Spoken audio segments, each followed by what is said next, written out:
എൻ്റെ പോലീസ് സ്റ്റേഷനാണിത്. എനിക്ക് സംരക്ഷണം നൽകുന്ന, എനിക്ക് തണൽ നൽകുന്ന, എന്നെ ചേർത്ത് നിർത്തുന്ന, എനിക്കൊരു സങ്കടം വരുമ്പോൾ എൻ്റെ കൂടെ ഓടിയെത്തുന്നതാണ് പോലീസ് എന്നുള്ളൊരു പുതിയ ആധുനിക കാലത്ത് ഏറ്റവും മോഡേൺ കൺസെപ്റ്റാണ് ഈ മൈ പോലീസ് സ്റ്റേഷനിലൂടെ സംസ്ഥാനത്തിന്റെ ആഭ്യന്തര വകുപ്പ് മുന്നോട്ട് വയ്ക്കുന്നതെന്നാണ് എൻ്റെ പ്രതീക്ഷ. പോലീസിനെ കുറിച്ചുള്ള ആളുകളുടെ ധാരണ വളരെ വളരെ വ്യത്യസ്തമാണ്. വർഷങ്ങളായി പോലീസ് ഒരു ഭയമാണ് ജനങ്ങളിൽ സൃഷ്ടിക്കുന്നത്.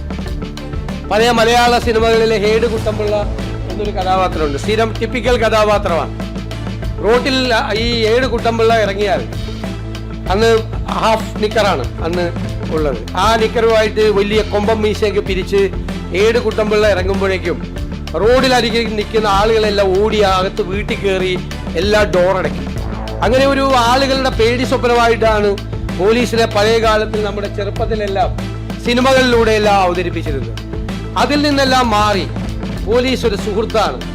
നമുക്ക് ഒരു സഹായം വേണ്ടി വരുമ്പോൾ ഓടിയെത്തുന്ന ഒരു ബന്ധുവാണ് എന്നുള്ള നിലയിലേക്ക് കേരള പോലീസിനെ മാറ്റാൻ വേണ്ടിയിട്ടുള്ള ആഭ്യന്തര വകുപ്പിൽ ഇതൊരു സന്തോഷകരമായ പ്രഭാതമാണ്. മൈ പോലീസ് സ്റ്റേഷൻ എന്നുള്ളൊരു പുതിയ സംരംഭത്തിന് സംസ്ഥാനത്തെ ആരോഗ്യവകുപ്പ് തുടക്കം കുറിച്ചിരിക്കുക. ഞാൻ കരുതുന്നത് കഴിഞ്ഞ 75 ദിവസം കൊണ്ട് കാസർഗോഡ് മുതൽ തിരുവനന്തപുരം വരെ തൂഫാൻ ആഞ്ഞടിച്ചതുപോലെ മൈ പോലീസ് സ്റ്റേഷൻ എന്നത് ഒരു പുതിയ സംസ്കാരമായി കേരളത്തിലെ ജനങ്ങളുടെ ഹൃദയത്തിൽ സ്ഥാനമുണ്ടാക്കാൻ, പോലീസിന് സ്ഥാനമുണ്ടാക്കാൻ പോകുന്ന ഒരു പുതിയ പദ്ധതിയായി തീരുമെന്നുള്ളത്. ഈ സർക്കാർ അധികാരത്തിൽ വന്നിട്ട് 3 മാസം തികയുന്നതിന് മുൻപാണ് ആഭ്യന്തര വകുപ്പിന്റെ കീഴിൽ മയക്കുമരുന്നിനെതിരായ ഈ സംസ്ഥാനത്തിന്റെ ചരിത്രത്തിൽ, ഒരുപക്ഷെ ഈ രാജ്യത്തിന്റെ ചരിത്രത്തിലെ ഏറ്റവും വലിയ ഒരു ഡ്രഗ് ഹണ്ട് നടക്കുന്നത്. ഇന്ന് മറ്റു സംസ്ഥാനങ്ങൾ പോലും മാതൃകയായി ആ പദ്ധതിയെ അവരുടെ സംസ്ഥാനങ്ങളിലേക്ക് കൊണ്ടുവരാൻ ആഗ്രഹിക്കുക. ദക്ഷിണേന്ത്യൻ സംസ്ഥാനങ്ങളിലെ മുഖ്യമന്ത്രിമാരുമായി ഞങ്ങൾ ബന്ധപ്പെട്ടപ്പോൾ അവരെല്ലാം പൂർണ്ണമായ സഹകരണമാണ് അതിന് വാഗ്ദാനം നൽകിയത്. തീർച്ചയായും മയക്കുമരുന്നിൽ നിന്ന് കേരളത്തിൻ്റെ യുവത്വത്തെ രക്ഷിക്കാൻ വേണ്ടിയിട്ടുള്ള കേരള പോലീസിൻ്റെ ശ്രമങ്ങൾ ലോകത്തിന് തന്നെ മാതൃകയായി മാറുമെന്നാണ് എൻ്റെ പ്രതീക്ഷ. പോലീസിനെ കുറിച്ചുള്ള ആളുകളുടെ ധാരണ വളരെ വളരെ വ്യത്യസ്തമാണ്. വർഷങ്ങളായി പോലീസ് ഒരു ഭയമാണ് ജനങ്ങളിൽ സൃഷ്ടിക്കുന്നത്. പഴയ മലയാള സിനിമകളിലെ ഹേഡ് കുട്ടമ്പിള്ള എന്നൊരു കഥാപാത്രമുണ്ട്. സ്ഥിരം ടിപ്പിക്കൽ കഥാപാത്രമാണ്. റോട്ടിൽ ഈ ഏട് കുട്ടമ്പിള്ള ഇറങ്ങിയാൽ അന്ന് ഹാഫ് നിക്കറാണ് അന്ന് ഉള്ളത്. ആ നിക്കറുമായിട്ട് വലിയ കൊമ്പം മീശയൊക്കെ പിരിച്ച് ഏട് കുട്ടമ്പിള്ള ഇറങ്ങുമ്പോഴേക്കും റോഡിലരികിൽ നിൽക്കുന്ന ആളുകളെല്ലാം ഓടി അകത്ത് വീട്ടിൽ കയറി എല്ലാ ഡോറടയ്ക്കും. അങ്ങനെ ഒരു ആളുകളുടെ പേടി സ്വപ്നമായിട്ടാണ് പോലീസിനെ പഴയ കാലത്തിൽ നമ്മുടെ ചെറുപ്പത്തിലെല്ലാം സിനിമകളിലൂടെയെല്ലാം അവതരിപ്പിച്ചിരുന്നത്. അതിൽ നിന്നെല്ലാം മാറി പോലീസ് ഒരു സുഹൃത്താണ്. നമുക്ക് ഒരു സഹായം വേണ്ടി വരുമ്പോൾ ഓടിയെത്തുന്നൊരു ബന്ധുവാണ് എന്നുള്ള നിലയിലേക്ക് കേരള പോലീസിനെ മാറ്റാൻ വേണ്ടിയിട്ടുള്ള ആഭ്യന്തര വകുപ്പിൻ്റെ ശ്രമമാണ് മൈ പോലീസ് സ്റ്റേഷൻ. എൻ്റെ പോലീസ് സ്റ്റേഷനാണിത്. എനിക്ക് സംരക്ഷണം നൽകുന്ന, എനിക്ക് തണൽ നൽകുന്ന, എന്നെ ചേർത്ത് നിർത്തുന്ന, എനിക്കൊരു സങ്കടം വരുമ്പോൾ എൻ്റെ കൂടെ ഓടിയെത്തുന്നതാണ് പോലീസ് എന്നുള്ളൊരു പുതിയ ആധുനിക കാലത്ത് ഏറ്റവും മോഡേൺ കൺസെപ്റ്റാണ് ഈ മൈ പോലീസ് സ്റ്റേഷനിലൂടെ സംസ്ഥാനത്തിൻ്റെ ആഭ്യന്തര വകുപ്പ് മുന്നോട്ട് വയ്ക്കുന്ന ആശയം. ഞാൻ ഈ പ്രധാനപ്പെട്ട പദ്ധതി നേതൃത്വം കൊടുക്കുന്ന ആഭ്യന്തരമന്ത്രി ശ്രീ രമേശ് ചെന്നിത്തലയെയും പോലീസ് സേനയിലെ നേതൃത്വത്തെയും ഞാൻ പ്രത്യേകമായി അഭിനന്ദിക്കാൻ ഈ അവസരം ഉപയോഗിക്കും. 2-3 കാര്യങ്ങൾക്കാണ് ആളുകൾ പോലീസ് സ്റ്റേഷനിൽ വരുന്നത്. ഒന്ന്, പരാതി കൊടുക്കാൻ. 2, ഒരു ക്രൈം നടന്നാൽ അതിൻ്റെ ഇൻഫർമേഷൻ കൊടുക്കുക. ഇങ്ങനെ ഒരു ക്രൈം നടന്നു എന്നുള്ള പരാതി പറയാൻ. അത് ചിലപ്പോൾ അഗ്രീഡ് പാർട്ടി ആകണമെന്നില്ല, ആ കുറ്റകൃത്യത്തിന് ഇരയായ ഒരാളാകണമെന്നില്ല, മറ്റൊരാൾക്ക് പോയി കൊടുക്കാം. 3-മത് വരുന്നത് പല സർട്ടിഫിക്കറ്റുകൾക്കും മറ്റ് കാര്യങ്ങൾക്കും, പോലീസ് വെരിഫിക്കേഷൻ സർട്ടിഫിക്കറ്റ്, പാസ്പോർട്ടിൻ്റെ കാര്യം, ഇതുപോലുള്ള കാര്യങ്ങൾക്കാണ് ചെല്ലുന്നത്. ആ പോലീസ് സ്റ്റേഷനിൽ ചെല്ലുന്ന ആളുകളിൽ പ്രായമായ ആളുകളുണ്ട്, സ്ത്രീകളുണ്ടാവും, ചെറുപ്പക്കാരുണ്ടാവും, കുട്ടികളുണ്ടാവും, പലതരത്തിലുള്ള സ്വഭാവത്തിലുള്ള ആളുകളുണ്ടാവും.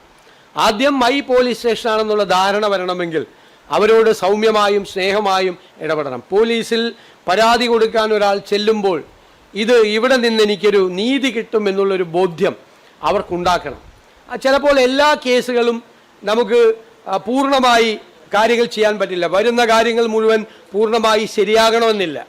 തെറ്റായ ഒരു പരാതി കൊണ്ടുവന്ന് തന്നിട്ട് നിരപരാധിയായ ഒരാളെ നമുക്ക് പീഡിപ്പിക്കാൻ പറ്റില്ല.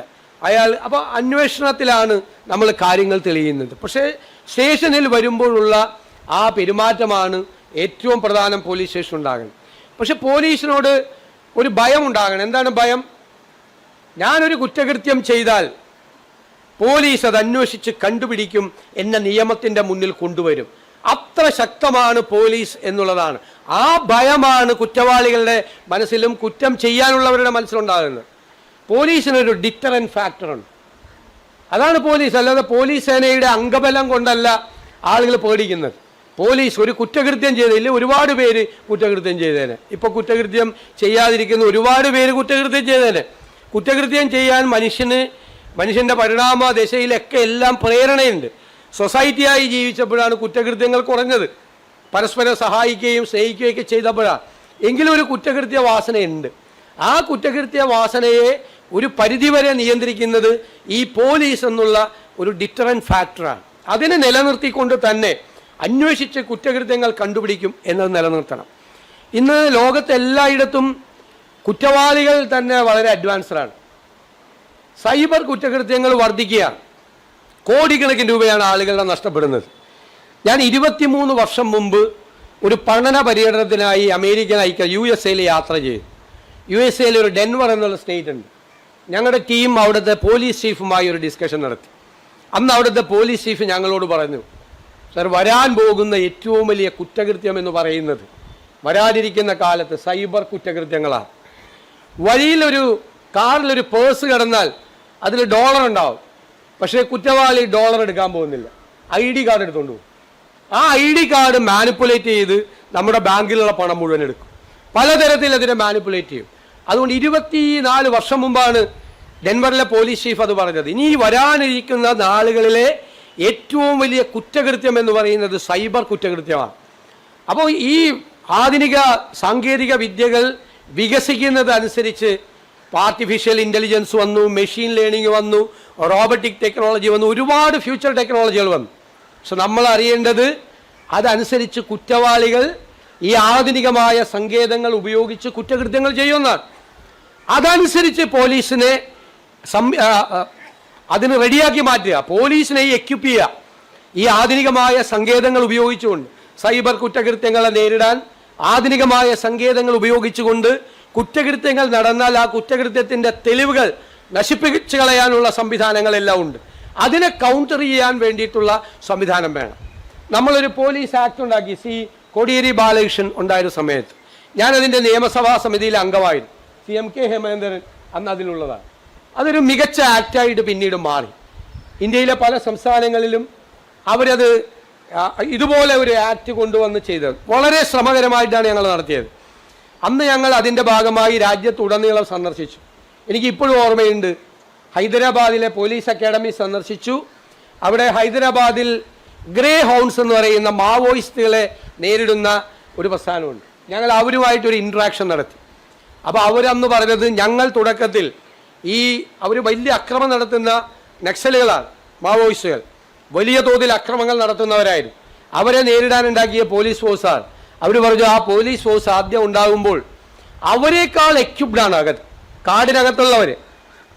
പോലീസിൻ്റെ കയ്യിലുള്ളതിനേക്കാൾ മികച്ച വയർലെസ് സെറ്റ്, പോലീസിൻ്റെ കയ്യിലുള്ളതിനേക്കാൾ മികച്ച ആയുധങ്ങൾ, അവിടുത്തെ മെഷീൻ ഗണ്ണൊക്കെ ഉള്ളത്.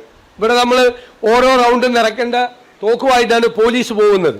പോലീസ് ആദ്യം ചെയ്തത് അവരുടെ ശത്രുവിൻ്റെ കയ്യിലുള്ള സംവിധാനങ്ങൾ എന്താണ് എന്ന് മനസ്സിലാക്കി, കുറ്റവാളികളുടെ കയ്യിലുള്ള സംവിധാനങ്ങൾ എന്താണ് എന്ന് മനസ്സിലാക്കി പോലീസ് അതനുസരിച്ച് എക്യുപ്പ് ചെയ്തിട്ടാണ് പൂർണ്ണമായി അവിടെ നിന്ന് തുടച്ചു നീക്കി ആ ഗ്രേ ഹൗൺസ് എന്ന് പറയുന്ന പോലീസ് സംവിധാനം. അപ്പോൾ ഇപ്പോഴുള്ള കുറ്റകൃത്യങ്ങളുടെ നേച്ചർ എന്ന് പറയുന്നത് മാറുക. വളരെ നമ്മൾ ഓരോ കുറ്റകൃത്യങ്ങൾ കാണുമ്പോൾ വളരെ ബ്രൂട്ടലാണ്. ഒരുപക്ഷെ ഡ്രഗ്സിൻ്റെ യൂസ് കൂടി ഈ കുറ്റകൃത്യങ്ങളുടെ നേച്ചറിൽ വലിയ മാറ്റം ഉണ്ടാക്കിയിട്ടുണ്ട്. സാധാരണ പോലെയല്ല. നമ്മൾ ഹാബിച്വൽ ഒഫൻഡേഴ്സ് എന്ന് പറയുന്നൊരു വലിയ വിഭാഗമുണ്ട്. അവർ ഒരേപോലെയുള്ള കുറ്റകൃത്യങ്ങൾ ചെയ്യും. ഞാൻ ഒരിക്കൽ ഒരു പുസ്തകം വായിച്ചപ്പോൾ പറഞ്ഞത്, ഒരാൾ ഇങ്ങനെ കൊലപാതകങ്ങളുടെ പരമ്പര നടത്തിയ ഒരാളാണ്. അയാൾ ഈ രാത്രികാലങ്ങളിൽ കടയുടെ പുറത്ത് ഉറങ്ങാൻ കിടക്കുന്നവരെ കൊല്ലുള്ളൂ. പക്ഷെ അയാൾ കല്ല് വെച്ച് തലക്കിടിച്ചിട്ടാണ് ഉറങ്ങുന്നവരെ കൊല്ലുള്ളൂ. വേറെ ഒരു ആയുധവും വെച്ച് കൊല്ലില്ല. ഒരു ഫുൾ ലോഡഡ് റിവോൾവർ കൊടുത്താലും അയാൾ വെടിവെച്ച് കൊല്ലില്ല. അയാൾക്ക് സംതൃപ്തി കിട്ടണമെങ്കിൽ അയാൾ ഇത് വെച്ചിട്ട് ഒരു നേച്ചറാണ്, ഹാബിച്വൽ ഒഫൻഡേഴ്സിൻ്റെ നേച്ചറാണ്. പക്ഷെ നമ്മുടെ നാട്ടിലെ കുറ്റകൃത്യങ്ങളുടെ സ്വഭാവത്തിന് തന്നെ വലിയ വ്യത്യാസം വന്നിരിക്കുന്നു. ക്രൂരമായ വീടുകൾക്കകത്ത് കുറ്റകൃത്യങ്ങൾ നടക്കുന്നു വലിയ തോതിൽ. പലരും അത് മറച്ചു വയ്ക്കുകയാണ്, പുറത്തു പറയാതെ. അത് ഡ്രഗ്സിൻ്റെ ഇമ്പാക്റ്റാണ്. പലതരത്തിൽ പുറത്തു പറയുന്നില്ല. പുറത്തു പറഞ്ഞാൽ മകൻ ജയിലിൽ പോകുമോ, ബന്ധുക്കൾ ജയിലിൽ പോകുമോ എന്നുള്ള ഭയമാണ് ഉണ്ടാകുന്നത്. അപ്പോൾ കുറ്റകൃത്യങ്ങളുടെ സ്വഭാവം വർദ്ധിക്കുന്നതനുസരിച്ച് പോലീസ് അതിനോടുള്ള അപ്രോച്ച്, അന്വേഷണ രീതികളിലെല്ലാം മാറ്റം വരണം. അതിനുള്ള നല്ല പ്രൊഫഷണലിസമുള്ള ഒരു പോലീസാക്കി കേരളത്തെ മാറ്റാൻ, പീപ്പിൾ ഫ്രണ്ട്ലി ആയിട്ടുള്ള ഒരു പോലീസാക്കി കേരളത്തിലെ മാറ്റാൻ എല്ലാം ഈ മൈ പോലീസ് സ്റ്റേഷൻ എന്നുള്ള ഈ വലിയ പദ്ധതിക്ക് കഴിയും എന്നാണ് എൻ്റെ പ്രത്യാശ.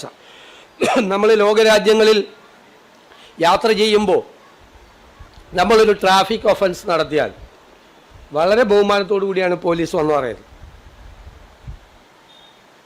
താങ്കളൊരു ഒഫൻസ് ചെയ്തു, അതിൻ്റെ അകത്ത് പെനാൽറ്റി എന്താണെന്ന് പറഞ്ഞാൽ പെനാൽറ്റി അടയ്ക്കണം എന്ന് പറയും. വളരെ ബഹുമാനത്തില്ല. ചെയ്തില്ലെങ്കിൽ അവരുടെ സ്വഭാവം മാറും.